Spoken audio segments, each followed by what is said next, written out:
Assalamualaikum warahmatullahi wabarakatuh. Selamat pagi anak-anak, bertemu kembali kepada Bu Yani untuk pagi hari ini. Saya akan memberikan materi fikih, mapel fikih untuk kelas 7. Perhatikan bukunya ketika saya memberikan materi, bukunya disiapkan, terus buku tulis, alat pen kalau memang perlu. Karena mungkin dalam pembelajaran ini ada beberapa hal yang mungkin kalian perlu harus tulis, karena apa yang saya sampaikan ini ada termasuk kisi-kisi dalam pembelajaran dan itu nanti keluar dalam ulangan harian yang saya berikan ketika di akhir pembelajaran. Oke, untuk masuk materi fikih yaitu kelas 7 itu ada 5 bab. Untuk semester pertama ini adalah bab 1 mengenai toharoh.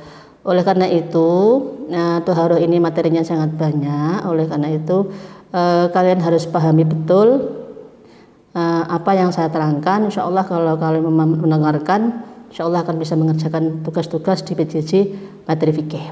Saya yakin seandainya kamu memperhatikan videonya dan melihat LKS, pasti tugas yang saya berikan, insya Allah bijinya nilainya bagus. Yakin ya? Oke, kita mulai dulu pembelajaran pagi hari ini dengan membaca bismillah bersama. Bismillahirrahmanirrahim. Untuk materi bab 1 yaitu mengenai alat-alat bersuci. Alat-alat bersuci ini dalam bahasa Arabnya bersuci itu adalah dari kata toharoh. Toharoh ini pasti kalau kalian pernah sekolah di MI pasti tahu toharoh itu apa. Ya. Toharoh itu adalah dari bahasa Arab yang artinya bersuci. Berarti bersuci ini adalah hal yang penting yang harus kamu kedepankan sebelum kamu melakukan sesuatu, apalagi kaitannya dengan ibadah. Orang mau melakukan sholat, mau membaca Al-Quran, itu diutamakan dan dinomor satukan adalah harus suci. Nah, suci ini meliputi apa saja? Suci itu ya meliputi pakaiannya, ya. Makanya di sini dikatakan toharoh itu berarti bersuci, ya bersuci toharoh. Sekarang toharoh itu menurut istilah apa? Ya mensucikan. Apa saja yang disucikan, yang dibersihkan? Meliputi pakaian yang dipakainya, tempatnya, ya, terusannya badannya sendiri dan tempat-tempat lain dari najis dan hadas. Itu ya, itu adalah toharoh. Toharoh adalah mensucikan, membersihkan apa saja pakaian yang kita pakai, badannya yang ada ini, terus tempatnya, tempat mau sholat itu juga harus bersih, dan tempat-tempat lain apa saja harus bersih, karena itu adalah merupakan hal utama untuk menentukan kamu itu melakukan hal yang sah atau tidak, karena itu adalah harus kamu kedepankan, jangan sampai kamu anggap sepele. Pakaiannya harus bersih, tempatnya harus bersih, pakaian yang kita pakai itu meliputi kalau rukoh ya rukoh bersih, sarung ya sarung bersih. Tempat itu apa? Berarti sih tempat sholatnya, mungkin sajadahnya, kalau kita di masjid tempatnya harus bersih, itu namanya toharoh. Dan bersihnya dari apa? Dari hadas dan najis. Sekarang kalau kita mau melakukan sesuatu, ini harus kita melihat apa saja sih yang harus kita bersihkan selain itu tadi. Karena di sini dalam hal ini poin yang nomor 1 dalam toharoh ini adalah alatnya. Alat toharoh itu ada apa saja? Alat toharoh itu, alat bersucinya itu ada 2. Dari benda cair dan yang benda padat. Oh, berarti alat yang kanggo sesuci ini bentuknya ada yang bentuk air, ada yang bentuk yang atos atau selain air. Kita satu-satu kata kaji, yang benda yang cair ini bermacam-macam. Kalau kita hendak bersuci, air yang bagaimana yang boleh untuk bersuci? Nah, ini kita masuk dalam materi mengenai apa saja sih jenisnya air itu. Air itu ada 5. 1, air namanya air mutlak atau ma'un thahirun. Ini adalah air yang bersih dan mensucikan.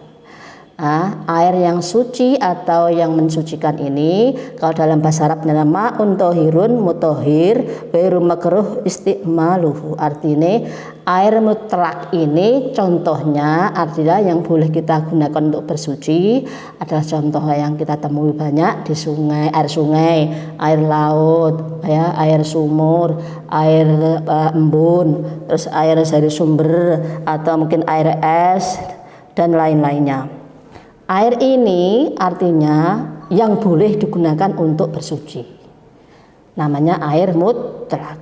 Yang kedua, airnya suci tapi tidak mensucikan. Dalam bahasa Arabnya istilahnya adalah ma'un thahirun ghairu mutahhir.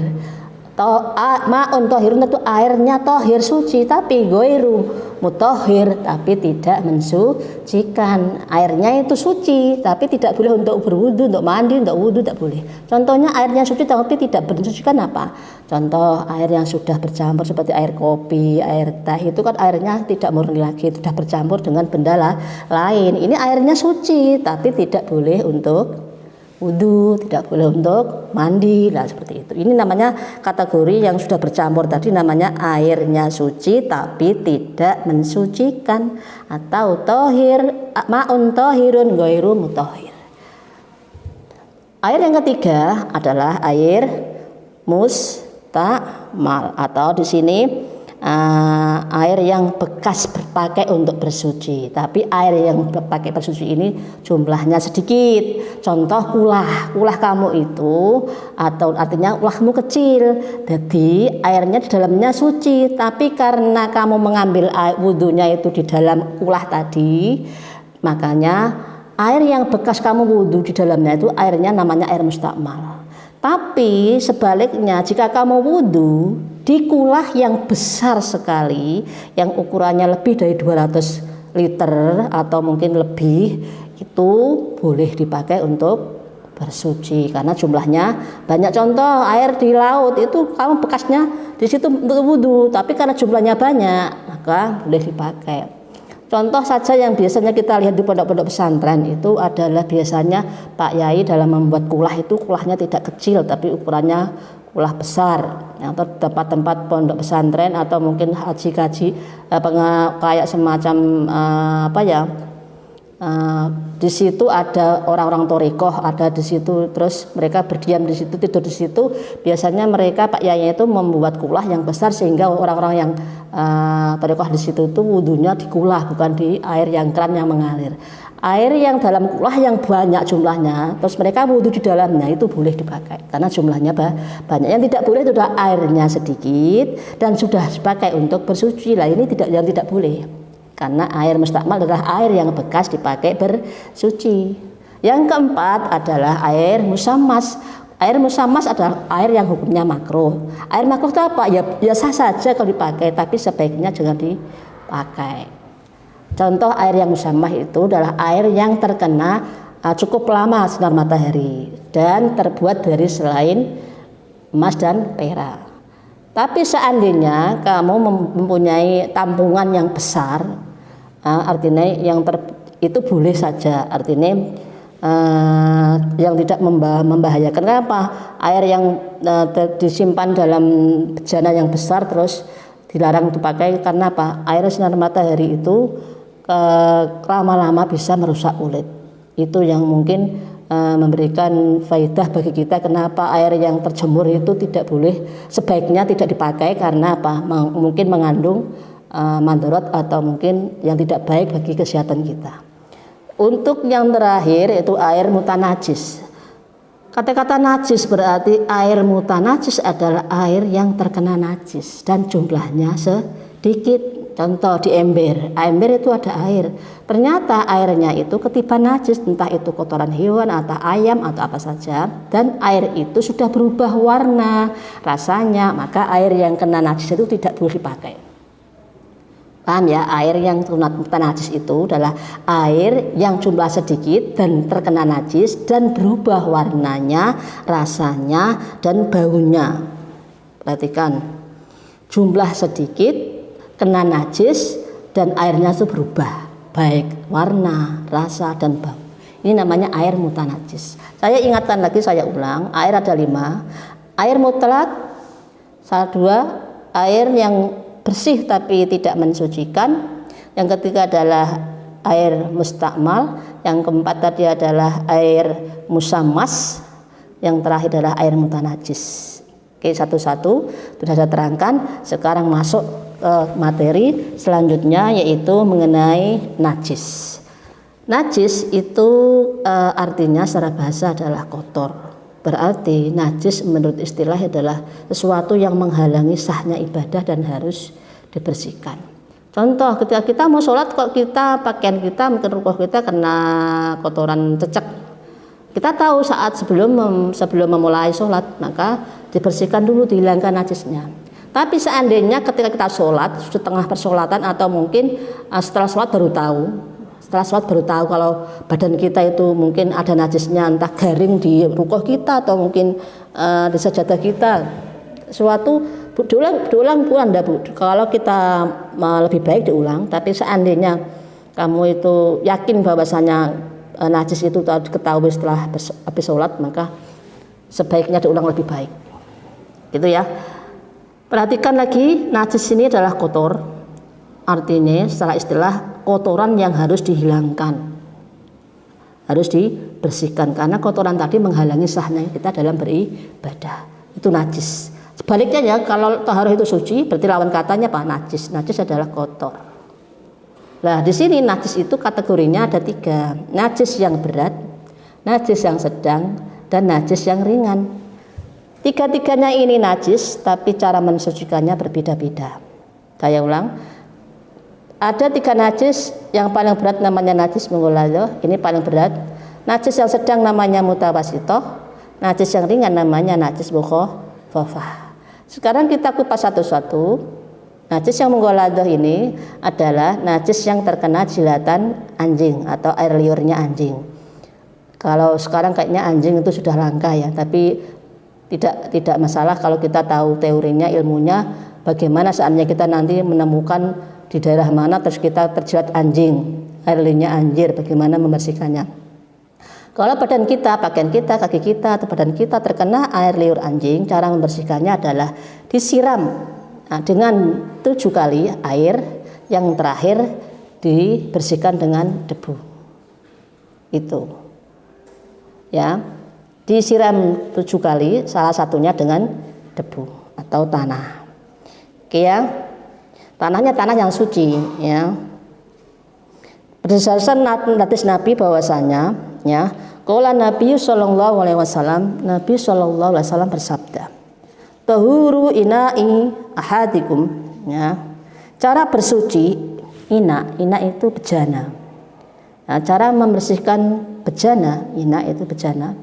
Ahadikum, salah satu di antara kamu, idza walagha fihil kalbu, apabila terkena jilatan kalbun itu anjing, ayyag silahu, maka cara membersihkannya adalah sab'a marrah. Sab'a itu 7, marrah itu kali, maka cara membersihkannya dengan air 7 kali.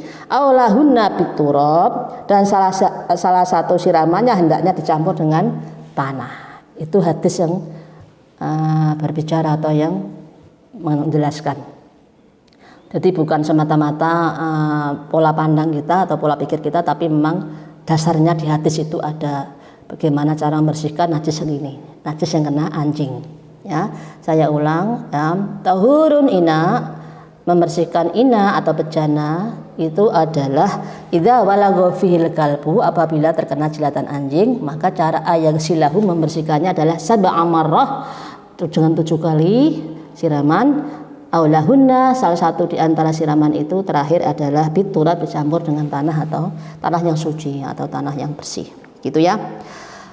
Sekarang masuk ke najis yang kedua, yaitu najis mutawasithah. Najis mutawasithah itu adalah najis yang sedang.